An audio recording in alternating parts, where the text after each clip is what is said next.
V Novi Sloveniji smo kritični do novega sistema obračunavanja omrežnine, ker trdimo, da je nepravičen in nedomišljen.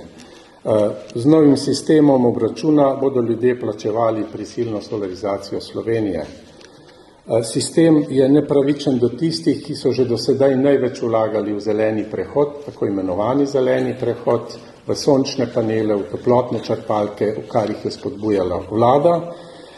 Ponudniki energije pa za razliko od agencije za energijo tudi ocenjujejo, da še niso pripravljeni na novi način obračuna, ter menijo, da nimajo podatkov, da bi lahko po novem načinu obračunali to elektriko oziroma omrežnino. Nova Slovenija zato poziva vlado in Agencijo Republike Slovenije, da od novega načina omrežnine odstopi zaradi naslednjih razlogov. Nov način obračun omrežnine je za povprečnega uporabnika nerazumljiv in preveč kompliciran. Agencija za energijo naj pripravi nov, jasnejši, razumljivejši in predvsem enostavnejši način obračuna omrežnine. Kot drugo, tako imenovana dogovorjena obračunska moč je enostransko določena strani elektrooperaterjev in uporabniki nimamo nobene možnosti in pravnega varstva, da bi se na to pritožili. Kot tretje, uporabniki v realnem času ne moremo spremljati konične porabe in smo za presežno porabo na dogovorjeno obračunsko močjo prisiljeni to brez pritožbe plačati.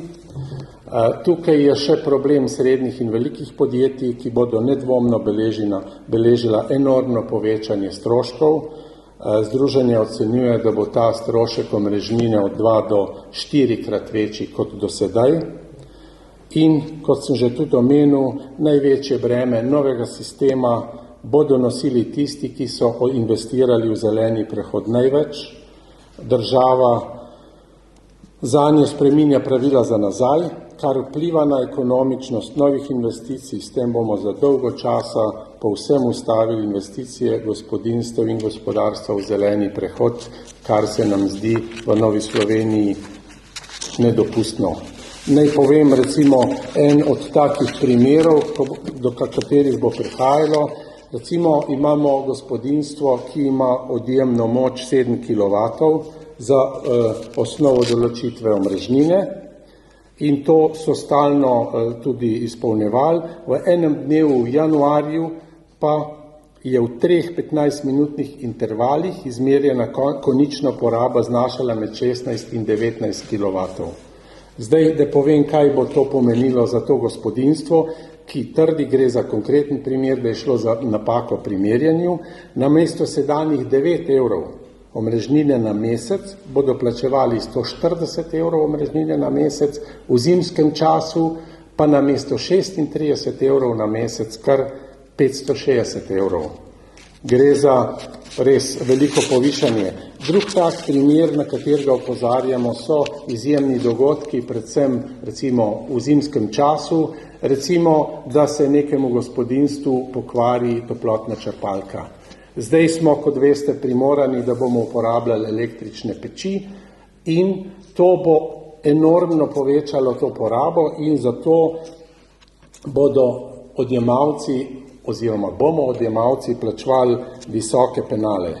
Omenil sem že tudi probleme, ki so povezani z gospodarstvom in z konkurenčnostjo. Gospodarska zbornica agencijo je opozarjala na te ukrepe. Dejstvo je, da so že sedaj morala podjetja optimizirati svoje poslovanje zaradi v zadnjih 2 letih visokih dvigov cen električne energije, zdaj jih bo udarila še omrežnina.